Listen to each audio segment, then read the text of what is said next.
everyone. Thanks, Gemma. It's a hard act to follow, really, that great debate, wasn't it? I hope everyone enjoyed it as much as I did. It's been a whirlwind 2 days.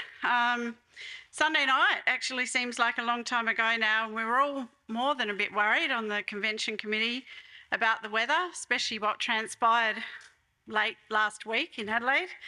But Adelaide certainly turned it on for us, and what a great night the CGU welcome function was as we turned Varden Avenue into a great street party. Hopefully everyone got to experience a bit of New Orleans. Hopefully you all went to Nola's, which was quite intimate, lovely whiskey tasting.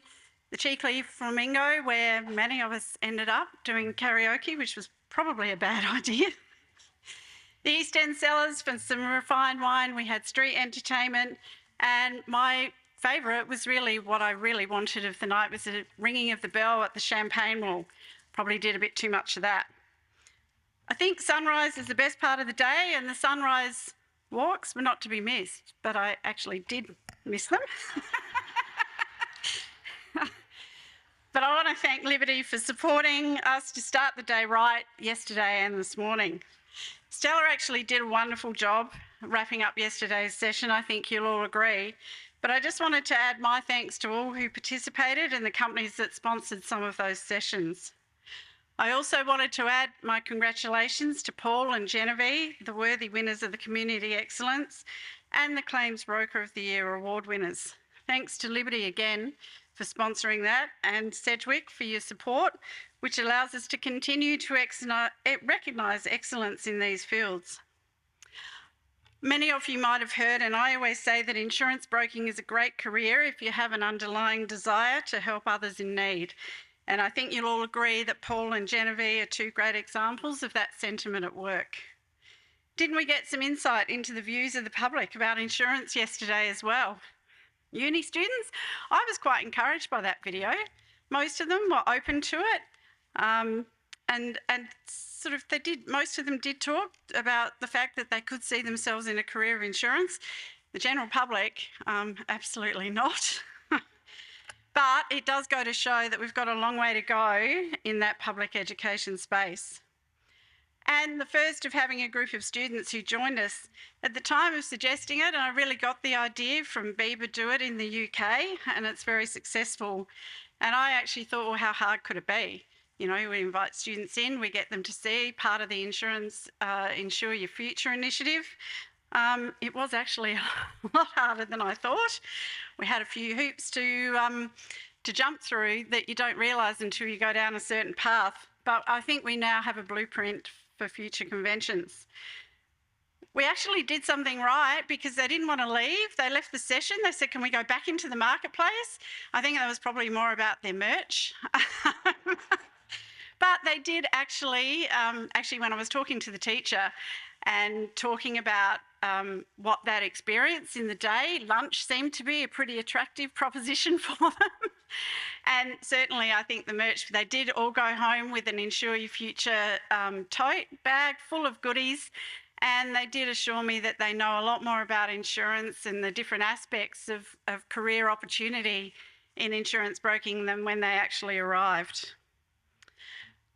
And I actually do want to thank, because it was really hard, so I do want to call out and thank Danny Zacconi and Ian Furby, who really brought it home to bring it to life. Today, another perfect morning for a walk. Hope everyone got there and got a chance to get a grab and go breakfast. And then we got straight into the heavy stuff this morning, didn't we, with Stephen Jones? He actually, I had the pleasure of him speaking at the NIBA summit, the summit that we had in Sydney in 2022 when we couldn't still have a convention. COVID was still alive and well. But at that summit, he actually said insurance brokers are not the problem. And so today, it was really great to hear that his view was still the same. In fact, I think I actually got a sense that whilst he doesn't use a broker, maybe a little disappointing, however, he really understood what brokers are. And to Nick's point earlier, I think he shows a really good understanding of what insurance challenges and insurance broker value is all about. He gave us a good reminder of the work the current government's done to reduce inflation, and I was really pleased to hear one of my takeaways was that risk mitigation was a focus. I think every insurance, well, all of us in the room would agree that risk mitigation is something that's been lacking and something that really should be a focus. And to be brutally honest and say, stop doing dumb things. I think we'd all agree that's a good thing. It was good to hear that he had a focus on tax, realises that stamp duty and certainly calling out the emergency service levy in New South Wales as being something that's quite dumb. The next phase of the quality advice review, it was good to hear also that that's only weeks away, not months away, and I'm sure we're all happy to hear that. Maybe not. Martin, I love listening to economists. Don't understand half of what they say really, but I think that video that he did at the beginning just was another powerful visual of what, not just in Australia, but what the world has gone through and is still going through today. I'm glad to hear that we had look forward to next year 4 rate cuts. I hope he's right on all of this. And a cut and hold approach is something that we can all expect. We all understand the risks of cybersecurity, and he just reaffirmed that that's really alive and well, and talked a bit about AI being a threat, not just a powerful thing. All in all, we're in good shape, and we should walk out of here acknowledging that and feeling quite good about it. Then we went on a bit of a journey on the 34 years of what has been the Warren Tickle Award, and I think you'll all agree that Vero have done an excellent job in harnessing and bringing through great talent. And the panel that we had today, you can all see how they've gone ahead since winning the award and have terrific careers. After morning tea, we started the concurrent sessions, always a great way to cover more in the program, but sometimes it is hard to choose which one you're going to go to. Unfortunately, I couldn't be in 3 places at once, but in the first concurrent session, I chose decoding client expectations. There's no doubt client expectations are different today than even 12 months ago, and who knows what they'll look like in 12 months' time. But this session gave some great insight into how successful brokers are changing and adapting to meet and exceed those expectations. Hard to place risk, something on everyone's mind in the past few years. I didn't get to that, but I did hear that it was extremely good. And calculating BI coverage. I often ask myself as an insurance broker of more than 40 years, why is it so hard? But I think it is such a critical area for all businesses. So anything and any sessions we can have, there's still a lot of mystery around it. So the more education we can give there is a great thing. So then we went on to the second lot of concurrent sessions. Dynamic trends in government policy and regulation, so very much my area and my day-to-day role.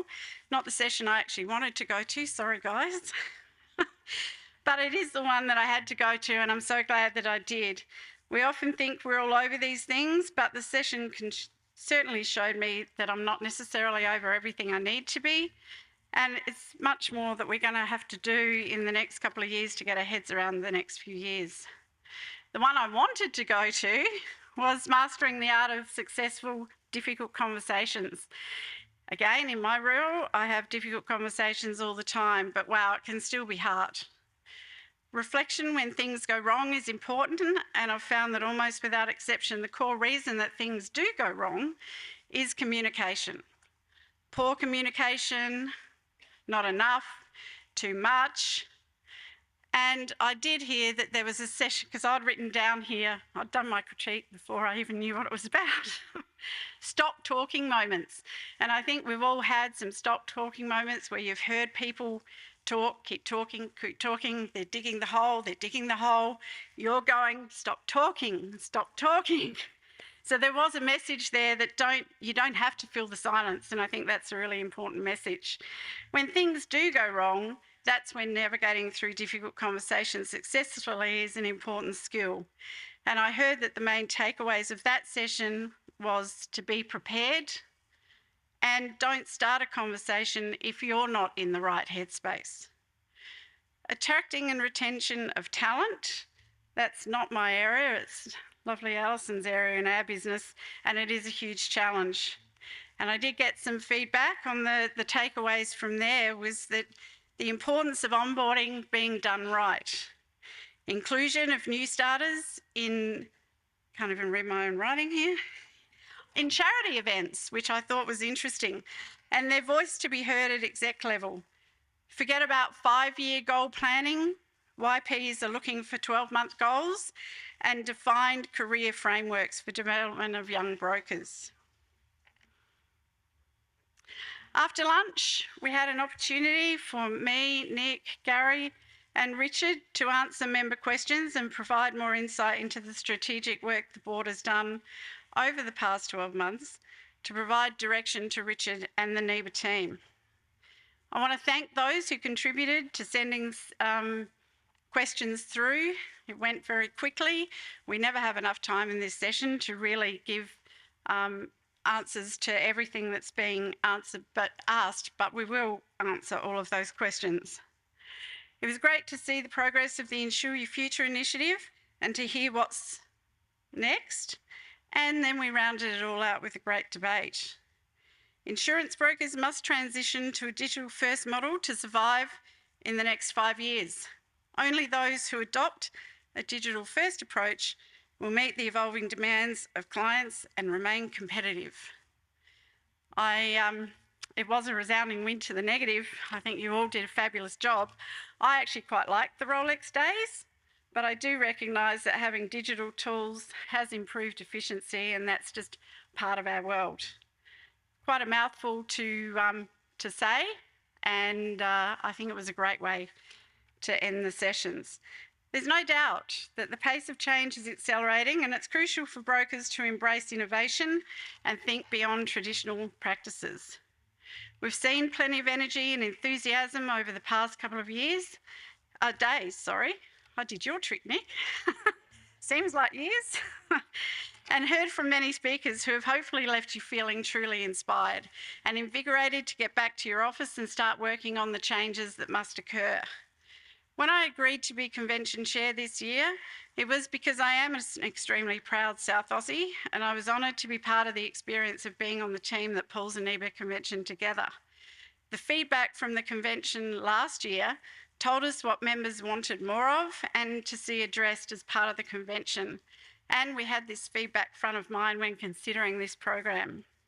Hopefully you found that each session has made you think beyond the status quo. The here and now is gone tomorrow, and that's how fast we're going to have to adapt to stay ahead of the curve. I want to thank again all of our sponsors and exhibitors, and in particular our principal partners, Allianz, CGU, Vero and Zurich. Without each and every one of you, we couldn't continue to run this vital convention. It is the one convention that brings the whole broking community together. I'd also like to thank Kate and Hayley and the whole Waldron Smith team, and thanks to DJ Lauren for once again creating a great vibe.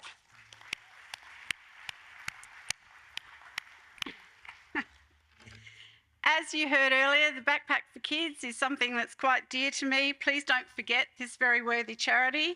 And if you haven't had a chance to donate yet, there will be plenty of time tonight, as you heard earlier.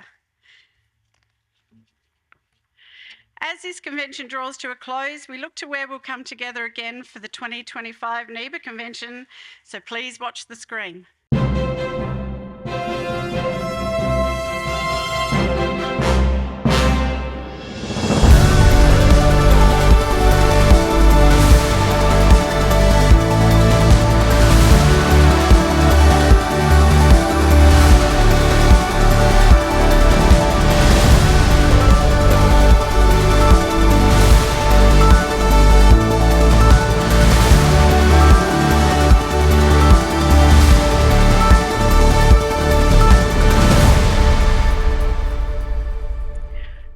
Back to the spiritual home of NIBA, the Gold Coast. Mark the dates now in your calendar.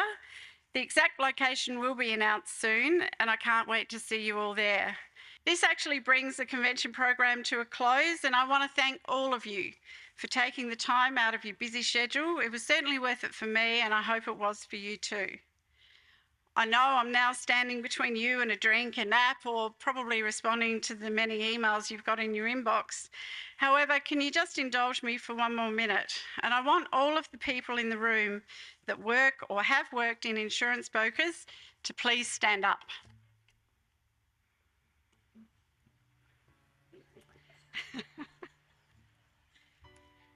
It's not a trick. We're not dancing. We're not doing any of that. I just wanted to say that over the past couple of days, we've heard praise for what we do for a number of speakers, and that was great to hear. Once again, we learnt that broker complaints to AFCA make up less than 2% of all general insurance complaints. We have copped some criticism of late, some probably warranted, some possibly, and some definitely not.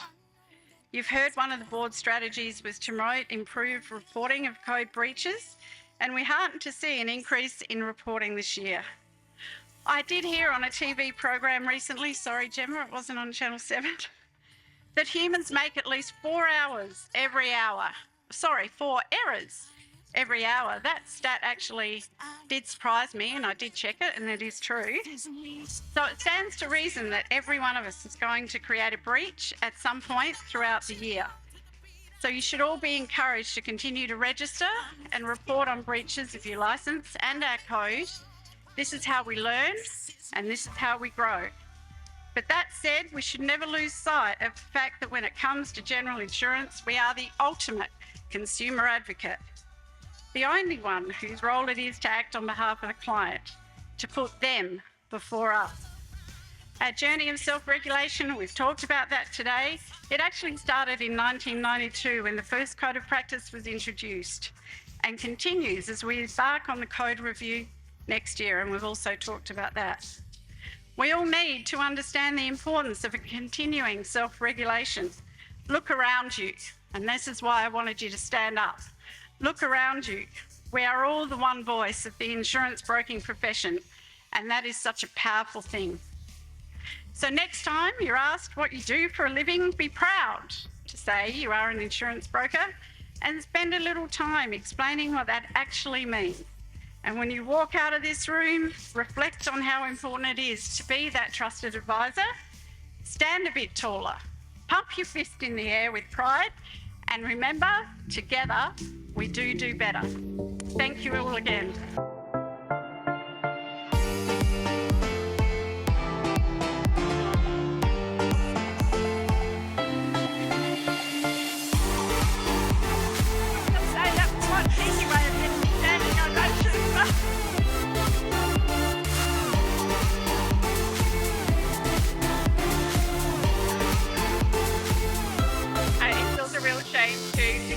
After such a beautiful close, I'll make it really quick. A final enormous thank you to the sponsors, Allianz, CGU, Vera and Zurich, to the destination partners, Business Events Adelaide, Adelaide Convention Centre, the Government of South Australia, to everyone from NIBA who was involved, to Heidi and Ruth who led the organisation. It's a tremendous endeavour, takes many months to pull together, so thank you to them as well.